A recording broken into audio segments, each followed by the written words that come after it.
अवैधरित्या रेती उपसा करणाऱ्या एका बोटीमध्ये मंगळवारी दुपारी 16 जेलेटिनच्या काड्या आणि 17 डिटोनेटर मिळाल्याने एकच खळबळ उडाली। खाडीतील रेती काढण्यासाठी या स्फोटकांचा वापर केला जात असल्याचा दावा केला जात असून यातील आरोपींचा शोध घेण्यात येत असल्याची माहिती मुंब्रा पोलिसांनी दिली।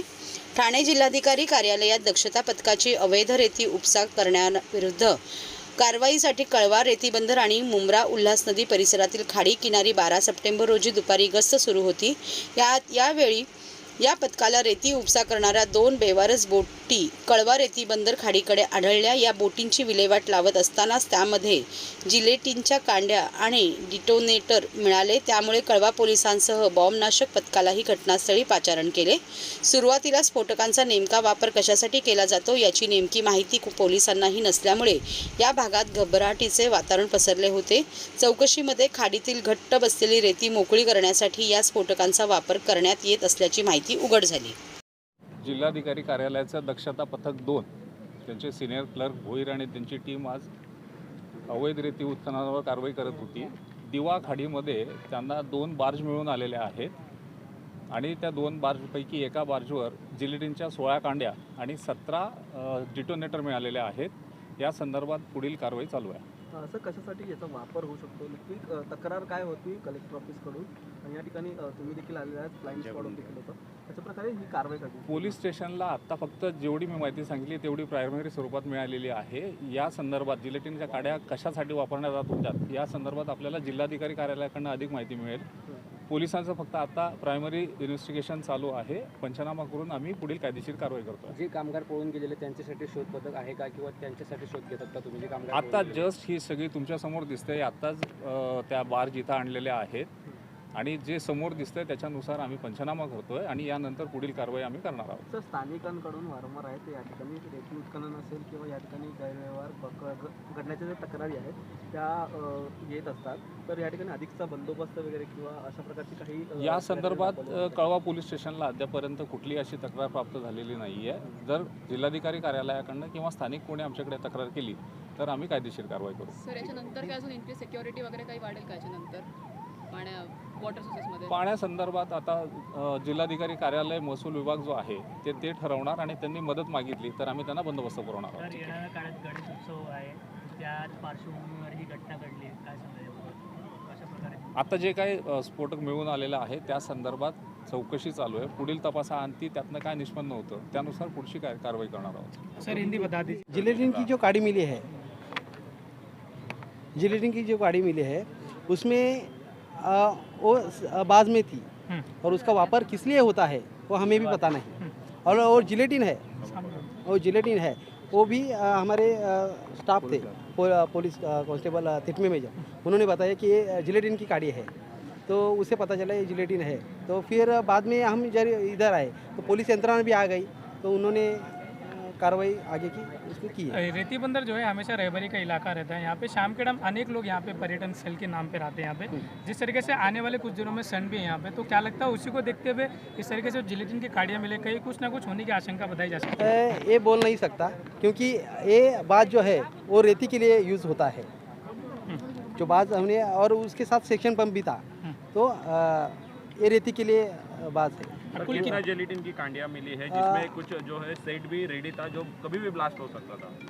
उसके बारे में आपको पुलिस यंत्रणा जानकारी दे सकती है। की कांडियाँ पाई गई है कितने थी वो मैंने काउंट नहीं की, जो थी वो पुलिस को दिखाया और उन्होंने वो निकाली। सर, आपका पूरा नाम और आपका पद? मेरा नाम सचिन भोईर है, मैं सीनियर क्लर्क हूँ, कलेक्टर ऑफिस ठाणा, रेतीगढ़ शाखा। सर्व नागरिकांना आवाहन करण्यात येत आहे की सध्या डासांमार्फत पसरणाऱ्या डेंग्यू या आजाराचा प्रसार रोखण्यासाठी प्रत्येकाने पुढील प्रमाणे कार्यवाही करावी। डेंग्यू आजार एडिस इजिप्ती हा डास चावल्याने होतो। या डासांची पैदास साचलेल्या किंवा साचवलेल्या स्वच्छ पाण्यामध्ये होते। 8 दिवसांपेक्षा जास्त दिवस पाणी उघडे व साचून राहिल्यास त्यात डास अंडी घालतात। अंड्यांच्या अळ्या तयार होऊन पुढे डास तयार होतात। यासाठी आपल्या घरातील पाणी साठे, उदाहरणार्थ बॅरल्स, पिंपे, टाक्या, हौद, रांजणे इत्यादी दर आठवड्याला रिकामे करून घासून पुसून कोरडे करून पुन्हा भरावे. 1 दिवस कोरडा दिवस म्हणून पाळावा. पाणी साठ्यांना घट्ट झाकणे बसवावीत किंवा जुनी साडी, चादर, धोतर यांनी बांधून झाकून ठेवावीत, म्हणजे डास त्यात जाऊन अंडी घालणार नाहीत. घराच्या गच्चीवर, आजूबाजूला, अंगणात कोठेही पाणी साचू देऊ नये. भंगार सामान उघड्यावर टाकू नये. उदाहरणार्थ टायर्स, प्लास्टिक सामान, कुंड्या, टाकाऊ वस्तू इत्यादी. अशा सामानात पावसाचे पाणी साठून त्यात डेंग्यूच्या डासांची पैदास होते. घरातील कूलर्स, फ्रीजच्या पाठीमागील ट्रे हे देखील वेळोवेळी कोरडे करावेत. लक्षात ठेवा, नुसत्या फवारणीने डास घनता कमी होत नाही, तर त्यासाठी डास पैदास ठिकाणे नष्ट करणे ही आपल्या सर्वांची जबाबदारी आहे. कोणताही ताप अंगावर न काढता जवळच्या शासकीय रुग्णालयात मोफत औषधोपचार घ्या. अशा प्रकारे नागरिकांनी सहकार्य केल्यास डेंग्यूचा प्रसार रोखणे सहज शक्य आहे.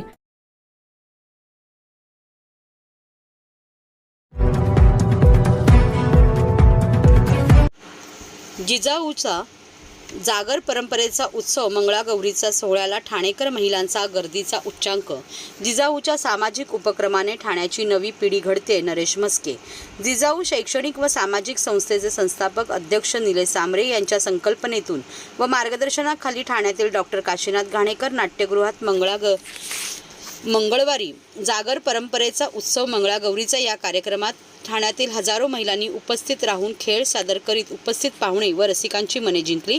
यावेळी जिजाऊ अध्यक्ष निलेश सांबरे, भावना देवी, भगवान सांबरे, हेमांगीताई पाटील, मोनिकाताई पानवे, उद्योजक धीरज सांबरे, ठाणे शहर सचिव केदार चव्हाण, महाराष्ट्र युवती अध्यक्ष कीर्ती भोईर, माननीय नगरसेविका विमलताई भोईर आदींसह महाराष्ट्राची हास्यजत्रा फेम नम्रता संभेराव, चेतना भट, ईशा डे तसेच राणी मी होणार संचिता कुलकर्णी व सिद्धार्थ खिरीड यांनी सहभागी होत सर्व रसिकांना खळखळून हसवलं. कार्यक्रमाचे सूत्रसंचालन अभिनेते निवेदक संतोष लिंबोरे पाटील आणि परेश कारंडे यांनी खुमासदार पद्धतीने पाहुणे आणि रसिक प्रेक्षकांना खेळवून ठेवलं. यावेळी ठाण्याचे महापौर नरेश म्हस्के यांनी विशेष उपस्थिती दर्शवून जिजाऊ शैक्षणिक व सामाजिक संस्थेच्या विविध उपक्रमांचे कौतुक करत निलेश सांबरे यांच्या विविध समाजोपयोगी उपक्रमांना शुभेच्छा दिल्या. जिजाऊ शैक्षणिक व सामाजिक संस्थेचे संस्थापक अध्यक्ष निलेश सांबरे यांच्या संकल्पनेतून व मार्गदर्शनाखाली ठाण्यातील डॉक्टर काशीनाथ घाणेकर नाट्यगृहात मंगळवारी जागर परंपरेचा उत्सव मंगळागौरीचा या कार्यक्रमात ठाण्यातील महिलांचे 65 गट सहभागी झाले होते. यावेळी दुपारी 3 वाजता सुरू झालेला हा कार्यक्रम रात्री 1 वाजेपर्यंत चालला. शेवटपर्यंत महिलांनी प्रेक्षागृह न सोडता जिजाऊच्या जागर परंपरेचा उत्सव मंगळागौरीचा मनमुराद आनंद लुटला. महाराष्ट्राची हास्यजत्रा फेम ईशा डे, चेतना भट यांनी लोकगीत गात महिलांना ताल धरायला लावला, तर राणी मी होणार संचिता कुलकर्णी, सिद्धार्थ खिरीड यांनी व्यासपीठावर महिलांना बोलवून त्यांच्यासोबत विविध प्रकारच्या खेळांचं सादरीकरण केलं. लहान मुलींपासून तरुण व ज्येष्ठ महिलांपर्यंत सर्वांनी या सोहळ्याचा आनंद लुटला. ठाणे महानगरपालिकेचे महापौर नरेश म्हस्के यांनी विशेष उपस्थिती राहत डॉक्टर काशीनाथ घाणेकर नाट्यगृहातील महिलांची गर्दी पाहून जिजाऊचं ठाण्यातील शैक्षणिक व सामाजिक कार्य किती मोठं आहे आणि ते दिवसेंदिवस अधिक वाढत असून ठाण्याची नवी पिढी घडवण्याचे काम जिजाऊ करत असल्याचे कौतुकोद्गार नरेश म्हस्के यांनी काढत निलेश सांबरे यांच्या उपक्रमाबाबत आनंद व्यक्त केला. महाराष्ट्रीय हास्यजत्रा फेम लॉली म्हणजेच नम्रता संभेराव यांनी 2 तास थांबून महिलांच्या वेगवेगळ्या खेळांचे विशेष कौतुक केले. शेवटी जाताना एक मोठा उकाणा घेत महिलांसोबत फुगडी खेळत सामूहिक नृत्य सादर आणि लॉलीचं परफॉर्मन्स करून आगळी कोळी शैलीत रसिकांच्या प्रेमाबद्दल आभार व्यक्त केले. कार्यक्रमाच्या शेवटी उत्कृष्ट परफॉर्म करणाऱ्या महिला गटांना पारितोषिक वितरण करून रात्री उशिरापर्यंत थांबलेल्या महिलांना रिक्षा व इतर वाहनांनी त्यांच्या घरी सुखरूप सोडण्याचीही जिजाऊच्या टीमने व्यवस्था केली. या कार्यक्रमासाठी ठाण्यातील जिजाऊच्या टीमचे परेश कारंडे, विपुल वाकचोरे, आरती भोसले, ज्योत्स्ना हांडे, अनघा जाधव, नम्रता पाटील, मोहिनी भारमल, दर्शन भोसले, जतीन देठे, कार्तिक गायकवाड, ओमकार पाटकर आदींसह मेडिकल युनिट, मेहंदी क्लास व अभ्यासिकांच्या शिक्षिका यांनी विशेष मेहनत घेतली. प्रथम सर्वांना नमस्कार. आपला ठाणे येथे मंगलागौरीचा कार्यक्रम जिजाऊ संस्थेमार्फत आयोजित केलेला आहे. खूप चांगल्या प्रकारे प्रतिसाद आहे. जिजाऊ गेली 14 वर्ष 15 वर्ष काम करतेच. बाकी विविध गोष्टींवर करते, शिक्षण, आरोग्य, महिला सक्षमीकरण, त्याचबरोबर शेतकरी संघटन या विविध गोष्टींवर जिजाऊ काम करत आहे. पण महिलांसाठी हा विशेष का म्हणजे महिलांचा आमचा जिजाऊ महिला सक्षमीकरणाचा उद्देश असतो का महिलेने आर्थिकदृष्ट्या सक्षम झालं पाहिजे किंवा ती स्वतंत्र जेव्हा होईल जेव्हा ती स्वतः सक्षम आर्थिकदृष्ट्या होईल. पण आज त्यांच्या विरंगुळ्यासाठी त्यांच्या स्वतःच्या आनंदासाठी हा जिजाऊनी कार्यक्रम लावलेला आहे आणि चांगल्या प्रकारे भगिनींचा त्याला सपोर्टही आहे. काय उद्देश होता ह्या कार्यक्रमाचा? सर्व महिलांचा आनंद, महिलांचा आनंद, त्यांना एकत्र आलं पाहिजे, त्यांनी स्वतःसाठी वेळ काढला पाहिजे. जो आनंद आपण कुठल्याही बाजारात विकत मिळत नाही तो त्यांच्या जवळ आहे, तर त्यांनी तो भरभरून घेतला पाहिजे. शैक्षणिक आणि सामाजिक संस्था आणि त्याचे सर्व आमचे मित्र निलेश सांबरे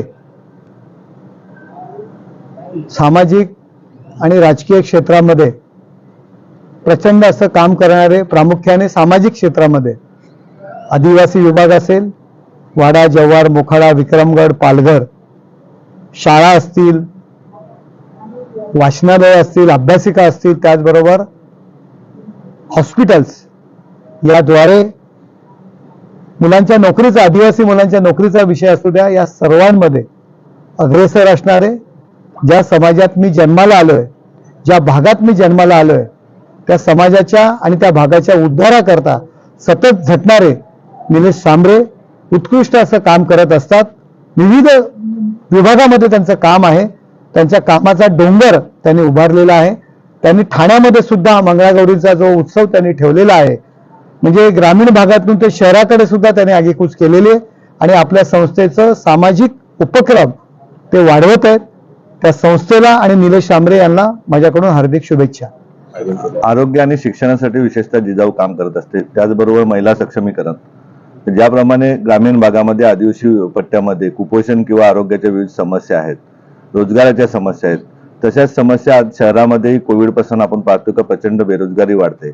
अशा वेळेस ठाण्यासारख्या महापालिका क्षेत्रामध्ये 10च्या 10 प्रभागामध्ये अगदी मेहंदी क्लासेस म्हणा, कराटे क्लासेस म्हणा, जेवण बनवण्याचे क्लासेस म्हणा, अगदी रिक्षा चालवण्याच्याही क्लासेसची व्यवस्था जिजाऊनी केलेली आहे. त्याचबरोबर गरिबांची मुलं शिकली पाहिजेत यासाठी कचऱ्याच्या ढिगावरची शाळा सांगा, अनेक विविध झोपडपट्ट्यामध्ये शाळा चालू केल्या, अभ्यासिका सुरू केलेल्या आहेत, येऊरमध्ये अभ्यासिका सुरू केलेली. काय गरिबांची मुलंही चांगले गुणवत्तेचे शिक्षण घेऊन चांगले मार्क काढून पुढे शिक्षण घेतलं पाहिजे. यातील जे हुशार विद्यार्थी असतील ते इयत्ता 8वी नंतर जे विद्यार्थी यांना उचलून झडपोली येथे नेण्यात येईल, त्यांची राहण्याची जेवणाची व्यवस्था करण्यात येईल आणि त्यातनं जेई नीटसाठी त्याचबरोबर स्पर्धा परीक्षेसाठी विद्यार्थी तपासून त्यांची तयारी करून घेतली जाते. धोकादायक वाहनांमधून कचरा वाहतूक, प्रशासनाचे दुर्लक्ष, अपघाताची भीती. मुख्यमंत्र्यांचे बदलते ठाणे या उपक्रमाअंतर्गत शहरातील स्वच्छतेकडे विशेष लक्ष दिले जात आहे. शहरातील कचरा अधिक जलद आणि सफाईदारपणे उचलण्यासाठी नव्याने स्वच्छता यंत्रे महानगरपालिकेच्या वाहन ताफ्यात दाखल झाली आहेत. त्यातच दुसरीकडे ठाणे शहरात कचरा उचलण्यासाठी Anthony waste handling cell private limited नावाने रजिस्टर्ड असलेली खराब अवस्थेतील वाहने रस्त्यावरून धावताना दिसून येत आहे. या वाहनांचे दरवाजे तुटलेले व गंजलेले आहेत, ठिकठिकाणी दोरीने बांधलेले आहेत. वाहनातील आसन व्यवस्था योग्य स्थितीत नाही. काही गाड्या गळत असल्याने छतावर प्लास्टिक बांधलेले आहेत. वाहनांना जागोजागी गंज चढलेला आहे. त्यामुळे अशी वाहने भर रस्त्यात अचानक बंद पडल्याने वाहतूक कोंडी तसेच कचऱ्याच्या दुर्गंधीचा सामना नागरिकांना करावा लागत आहे. संबंधित ठेकेदारांकडून वाहनांच्या दुरुस्ती व देखभालीकडे लक्ष न दिल्याने वाहनांची दुरावस्था झालेली आहे. तसेच यातील काही वाहनांना परवानगीशिवाय बॉडीमध्ये बदल करणे, विना परवानगी जाहिरात करणे, फिटनेस सर्टिफिकेट जवळ न बाळगणे यासह इतर विविध कारणांसाठी परिवहन विभागाकडून दंड देखील करण्यात आलेला आहे. कचरा वाहतूक करताना सुशिस्तीत असलेल्या वाहनातून सुरक्षितरित्या वाहतूक करणे अपेक्षित असताना घनकचरा विभागाच्या अधिकाऱ्यांनी जाणीवपूर्वक दुर्लक्ष केल्यानेच अशी गंजलेली, नादुरुस्त, खराब अवस्थेतील वाहने कचरा उचलण्यासाठी रस्त्यावर धावत आहेत. त्यामुळे या वाहनांवर काम करणारे कर्मचारी तसेच नागरिक यांच्या जीवितासह इतर वाहनांना देखील धोका निर्माण होऊ शकतो. त्यामुळे इतक्या त्रुटी असताना वाहनास फिटनेस सर्टिफिकेट दिलेच कसे गेले याबाबत परिवहन विभागाच्या अधिकाऱ्यांची भेट घेऊन अशा धोकादायक सर्वच वाहनांची तातडीने तपासणी मोहीम हाती घेऊन कारवाई करण्याची मागणी करणार असून अशा धोकादायक असलेल्या सर्वच वाहनांमधून होत असलेली कचरा वाहतूक तातडीने थांबवून संबंधित ठेकेदारांवर कारवाई करावी अशी मागणी ठाणे काँग्रेस अध्यक्ष राहुल पिंगळे यांनी आयुक्त अभिजित बांगर यांच्याकडे ईमेलद्वारे केली आहे. ठाणे शहरामध्ये सध्या काय झालेलं आहे की आओ जाओ घर तुम्हारा, कुणी या आणि काहीही करा. तुम्ही बघितलं असेल ठाणे शहरामध्ये ज्या कचरा गोळा करणाऱ्या गाड्या आहेत त्या गाड्यांची अत्यंत दुरावस्था झालेली आहे. त्या गाड्या जीर्ण तर झालेल्याच आहेत, परंतु त्याबरोबर त्या धोकादायक आहेत.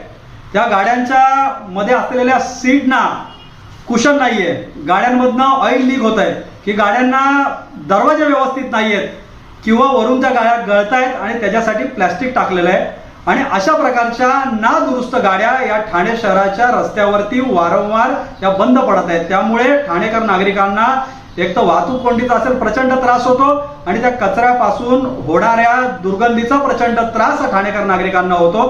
आणि अशा धोकादायक गाड्यांमुळे त्या गाड्यांवरती काम करणारे कर्मचारी असतील, नागरिक असतील किंवा इतर वाहनं असतील त्यांना कुठेतरी धोका पोहोचू शकतो. तुम्ही बघितलं असेल की एकीकडे मुख्यमंत्री कोट्यवधी रुपयाचा निधी हा स्वच्छ ठाणे आणि सुंदर ठाण्यासाठी देत आहेत आणि आयुक्त त्यांच्यासाठी विशेष मेहनत घेत आहेत, परंतु घनकचरा विभागाच्या अधिकाऱ्यांच्या डोळ्यावरती पट्टी बांधलेली आहे आणि त्यांना हे कुठेही दिसत नाही. त्यामुळे अशा प्रकारच्या नादुरुस्त गाड्या ठाणे शहराच्या रस्त्यावरती फिरत असल्यामुळे कुठेतरी ठाणे शहराची प्रतिमा मलिन होत आहे. आधीचा अनुभव असा आहे की तक्रार केल्यानंतर सुद्धा तो ठेकेदार असेल किंवा अधिकाऱ्यांवरती कुठल्याही प्रकारची कारवाई होत नाही. त्यामुळे आयुक्तांना माझी विनंती आहे की तुम्ही प्रत्यक्ष पाहणी करा आणि कशा प्रकारच्या गाड्या त्या ठिकाणी धावल्या जातात. त्याला परिवहन विभागाचे चलन मिळालेत वेगवेगळे की फिटनेस सर्टिफिकेट त्यांनी जवळ बाळगलेलं नाहीये, नंबर प्लेट्स गाडीला लावलेल्या नाहीयेत, गाडीच्या बॉडीमध्ये त्यांनी बदल केलेला आहे किंवा गाडीवरती जाहिरातबाजीची परमिशन केलेली नाहीये. अशा प्रकारच्या अनेक त्रुटी त्या वाहनांमध्ये आहेत. त्यामुळे आयुक्तांना माझी नम्र विनंती आहे की आपण कोट्यवधी रुपयाचा निधी स्मार्ट सिटी अंतर्गत खर्च करतोय आणि अशा प्रकारच्या नादुरुस्त गाड्या या ठाणे महानगरपालिकेच्या रस्त्यावर धावत आहेत. त्यामुळे ठाणे महानगरपालिकेची लक्तरी वेशीवर टांगली जात आहे. त्यामुळे आयुक्तांनी यांच्यावर कठोर ते कठोर कारवाई केली गेली पाहिजे. जिल्हा पुरवठा अधिकारी झाले आयर्न मॅन अर्थात लोहपुरुष. मूळचे अहमदनगर जिल्ह्यातील पारनेर तालुक्यातील रहिवासी असलेले आणि महाराष्ट्र लोकसेवा आयोगाच्या 2007ची सरळ सेवा परीक्षा देऊन उपजिल्हाधिकारी या पदावर निवड झालेले श्री विकास गजरे हे ठाणे जिल्हाधिकारी कार्यालयात जिल्हा पुरवठा अधिकारी या पदावर 1 जून 2023 पासून कार्यरत आहेत. मुळातच व्यायामाची आवड असलेले जिल्हा पुरवठा अधिकारी श्री विकास गजरे हे आता आयर्न मॅन अर्थात लोहपुरुष म्हणून ओळखले जाणार आहे. कोल्हापूर येथील डेक्कन स्पोर्ट्स क्लबतर्फे आयोजित लोहपुरुष या स्पर्धेत श्री गजरे हे इतर 99 स्पर्धकांसह मोठ्या जिद्दीने उतरले होते. ही स्पर्धा 3 टप्प्यात आयोजित करण्यात आली होती. पहिल्या टप्प्यात कोल्हापूरच्या प्रसिद्ध राजाराम तलावात 1.9 किलोमीटर पोहणे, त्यानंतर दुसऱ्या टप्प्यात लगेचच कोल्हापूर बँगलोर महामार्गावर 90 किलोमीटर सायकलिंग आणि त्यानंतर तिसऱ्या टप्प्यात 3.21 किलोमीटर अर्ध मॅरेथॉन पूर्ण करणे अशी ही स्पर्धा होणार होती. स्पर्धा पूर्ण करण्यासाठी निर्धारित वेळ 10 तास इतकी होती. ही स्पर्धा सकाळी 6:30 वाजता सुरू झाली आणि श्री गजरे यांनी दुपारी 2:55 ही स्पर्धा पूर्ण केली. अशा प्रकारे श्री गजरे यांनी आपली ही स्पर्धा 8 तास 25 मिनिटात यशस्वीपणे पूर्ण केली आणि पटकवला आयर्न मॅन अर्थात लोहपुरुष किताब. या यशाबद्दल जिल्हा पुरवठा अधिकारी श्री गजरे यांनी इतरांबरोबरच विशेष करून शासकीय अधिकाऱ्यांसाठी आरोग्य हीच खरी संपत्ती असल्याचा संदेश दिला असून शासकीय अधिकाऱ्यांनी व्यायामासाठी वेळ जरूर काढावा असे आवाहन केले आहे. व जाहिरात असतील तर ह्या नंबरवर संपर्क करा.